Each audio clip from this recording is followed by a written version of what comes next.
আসসালামু আলাইকুম প্রিয় শিক্ষার্থীবৃন্দ। বাংলাদেশে এই সর্বপ্রথম পূর্ণাঙ্গ ডিজিটাল বই ইজি কেমিস্ট্রির পক্ষ থেকে তোমাদের সবাইকে জানাচ্ছি সুস্বাগতম।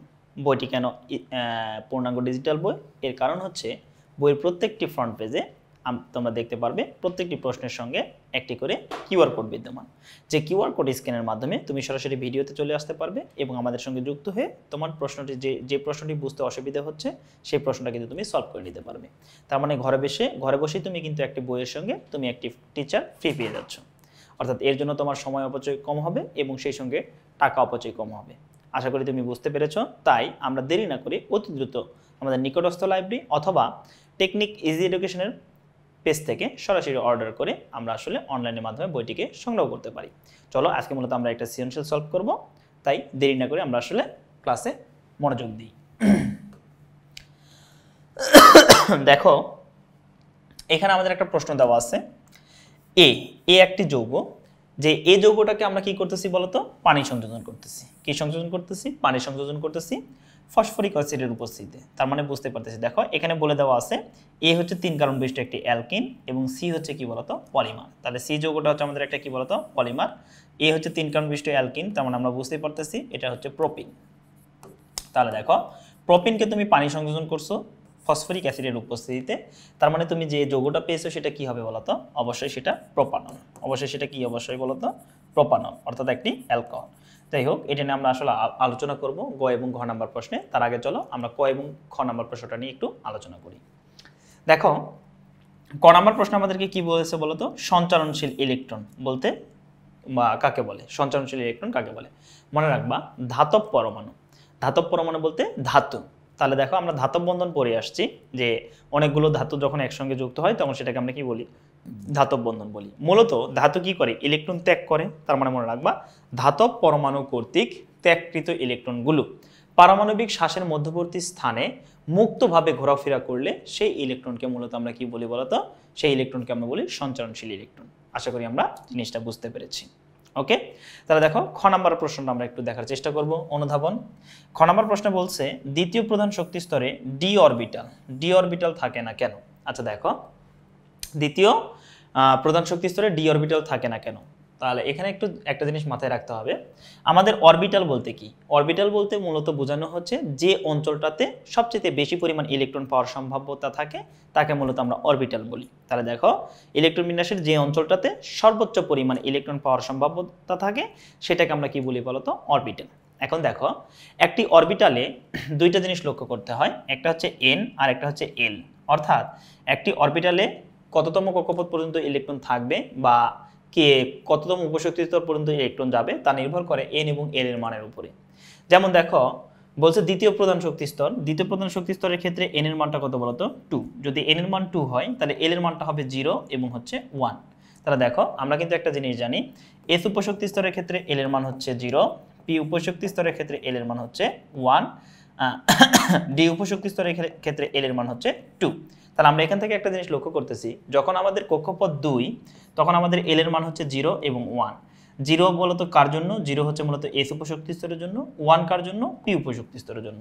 তার মানে দ্বিতীয় প্রধান শক্তি স্তরের সর্বোচ্চ এস এবং পি সম্ভব, কিন্তু ডি কখনোই সম্ভব না। আসলে এসপিডি এগুলো দ্বারা কি বোঝানো হয়? ত্রিমাত্রিক একটা স্থানাঙ্ক ব্যবস্থা যাতে তিনটা অক্ষ বরাবর মূলত অরবিটালে ইলেকট্রন সমূহ কি করতে থাকে বলতো? ঘূর্ণনরত অবস্থায় থাকে। আশা করি খ নাম্বার প্রশ্নটা আমরা বুঝতে পেরেছি। এখন যদি আমরা ব্যাখ্যাটা ভালোভাবে পড়ে নেই তাহলে আশা করি প্রশ্নটা আমাদের বুঝতে সুবিধা হবে। এখন আসো গ নাম্বার প্রশ্নে কি বলছে বলতো? উদ্দীপকের এ একটি অসম্পৃক্ত হাইড্রোকার্বন, তা বিক্রিয়ার মাধ্যমে বর্ণনা করো। দেখো উদ্দীপকের এ, দেখো এটা হচ্ছে 3 কার্বন বিশিষ্ট একটি অ্যালকিন, তার মানে প্রোপিন। তাহলে প্রোপিন হচ্ছে আমাদের একটা অসম্পৃক্ত হাইড্রোকার্বন। এটা আমরা কিসের মাধ্যমে ব্যাখ্যা করতে পারবো বলতো? আমরা মূলত ব্রোমিন দ্রবণ পরীক্ষা এবং বিয়ার দ্রবণ পরীক্ষার মাধ্যমে এটা প্রমাণ করতে পারি। চলো আমরা আসলে এটা সলভ করে দেখি। তাহলে আমরা যদি কি করি বলতো? আমরা মূলত গ নাম্বার প্রশ্নটা সলভ করি। দেখো গ নাম্বার প্রশ্নে আমাদের যে অ্যালকিনটা ছিল সেটা 3 কার্বন বিশিষ্ট অ্যালকিন। তার মানে দেখো এই যৌগটা ছিল হচ্ছে CH3, বন্ড হচ্ছে কি বলতো? বন্ড হচ্ছে CH ডাবল বন্ড হচ্ছে CH2, কারণ 3 কার্বন বিশিষ্ট অ্যালকিন। তাহলে দেখো যৌগটা হচ্ছে প্রোপিন। তাহলে এই যৌগটা হচ্ছে আমাদের প্রোপিন। আর প্রোপিন যে একটা অসম্পৃক্ত হাইড্রোকার্বন তা আমরা ব্যাখ্যা করতে পারি কিসের মাধ্যমে বলো তো? দুইটা বিক্রিয়ার মাধ্যমে। একটা হচ্ছে কি, একটা হচ্ছে ব্রোমিন দ্রবণ পরীক্ষা আর একটা হচ্ছে বিয়ার দ্রবণ পরীক্ষা। তো যে কোনো একটা বিক্রিয়া এখানে দিলেও হবে, যেহেতু আমাকে উল্লেখ করে বলে নাই, সো আমি একটা বিক্রিয়া দিয়ে তোমাদেরকে দেখা দিচ্ছি, বিয়ার দ্রবণ পরীক্ষা। তাহলে দেখো, তাহলে প্রোপিনের বিয়ার দ্রবণ পরীক্ষা, বিয়ার দ্রবণ পরীক্ষা। বিয়ার দ্রবণ পরীক্ষাটা কি সেটা একটু দেখার আমরা চেষ্টা করব।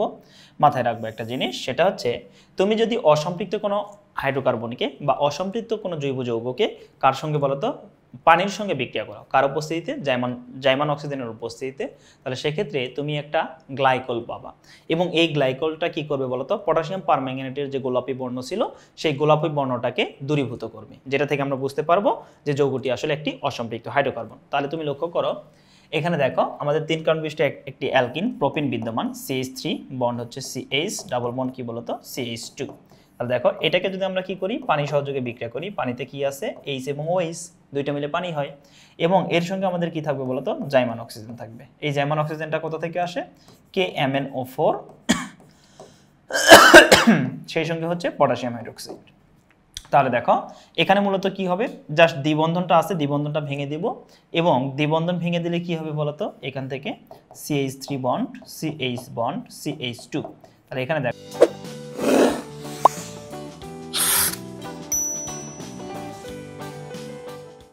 এই কার্বনে একটা হাত ফাঁকা, এই কার্বনে একটা হাত ফাঁকা। এখন এই যে দুইটা কার্বনে জাস্ট আমরা কি করব, পানির যে OH মূলকটা আছে সেটাকে যুক্ত করে দেব। তাহলে দেখো OH এবং হচ্ছে OH। তাহলে এখন দেখো এই কার্বনের নাম্বারিংটা যদি করি, এটা হচ্ছে 1 নম্বর কার্বন, এটা হচ্ছে 2 নম্বর কার্বন, এটা হচ্ছে 3 নম্বর কার্বন। বা সরাসরি আমরা এই যৌগটা যদি নামকরণ করি তাহলে প্রোপিলিন গ্লাইকল বলতে পারবো। দেখো এই যৌগটা দুইটা নাম হতে পারে, একটা হচ্ছে কি প্রোপিলিন গ্লাইকল, প্রোপিলিন গ্লাইকল, ওকে। এবং আরো একটা নাম কিন্তু এটা আমরা করতে পারি, ঠিক আছে, এইটা। অথবা দেখো প্রোপেন 1,2 ডাইঅল, প্রোপেন 1,2 ডাইঅল, হ্যাঁ, ডাইঅল। তাহলে দেখো এই যৌগটার নাম হবে এটা।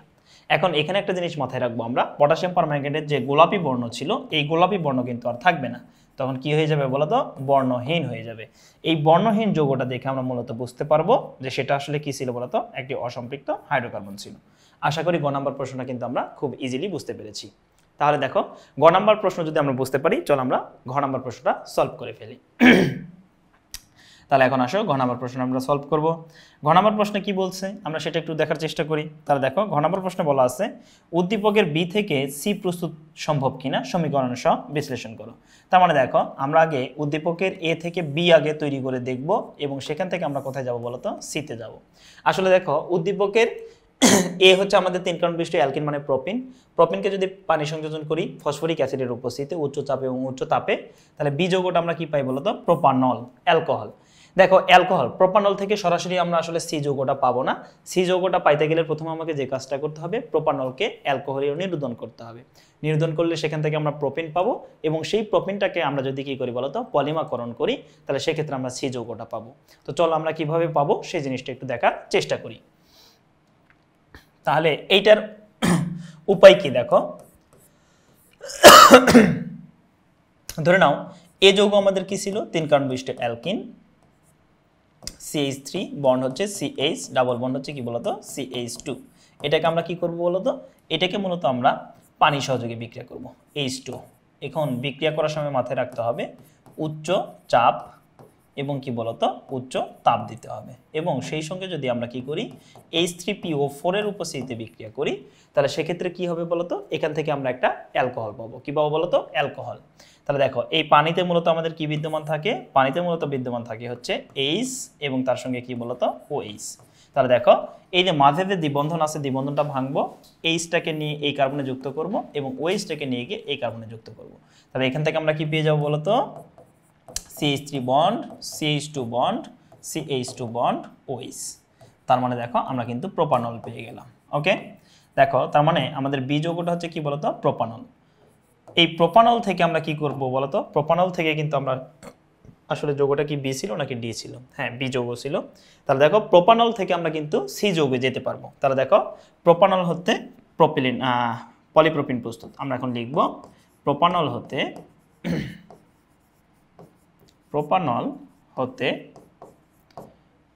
পলিপ্রোপিন প্রস্তুত। পলিপ্রোপিন প্রস্তুত। তাহলে দেখো প্রোপানল হতে কিভাবে পলিপ্রোপিন প্রস্তুত করতে হয় সেটা আমরা একটু লক্ষ্য করি।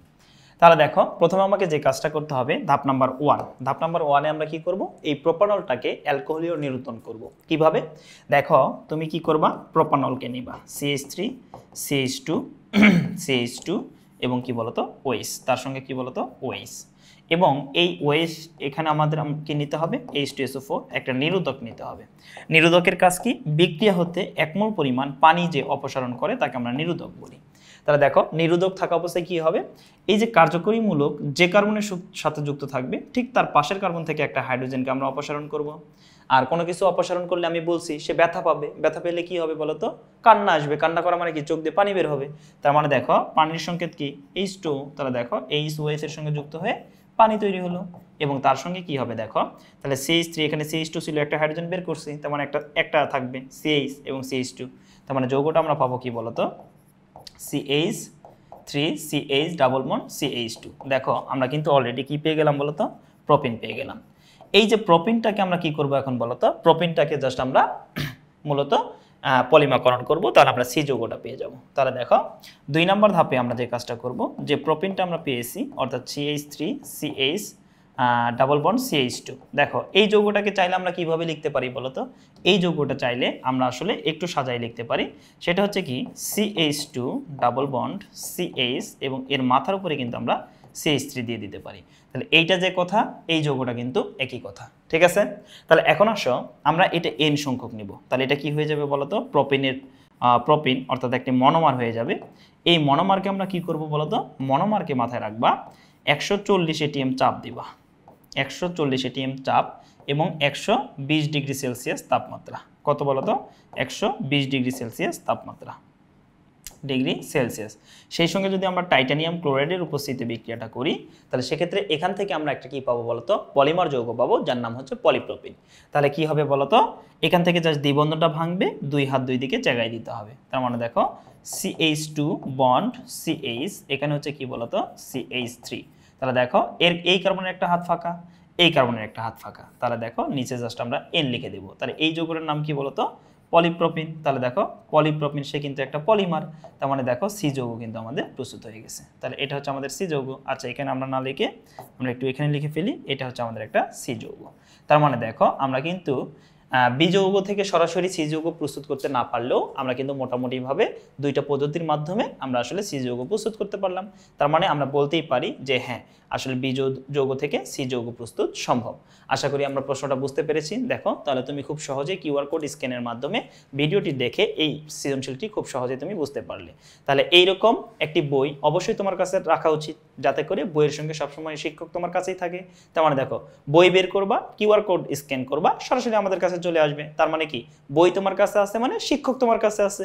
সো খুব সহজেই তুমি কিন্তু ভালোভাবে প্রিপারেশন নিতে পারবে। সো আমরা দেরি না করে আমাদের নিকটস্থ লাইব্রেরি থেকে অথবা টেকনিক ইজ এডুকেশন থেকে সরাসরি অনলাইনে অর্ডারের মাধ্যমে বইটি আমরা সংগ্রহ করে ফেলবো। দেখা হবে নেক্সট পর্বে। ততদিন তোমরা সুস্থ থাকো, ভালো থাকো, সবসময় টেকনিক ইজ এডুকেশনের সঙ্গে থাকো। আল্লাহ হাফেজ।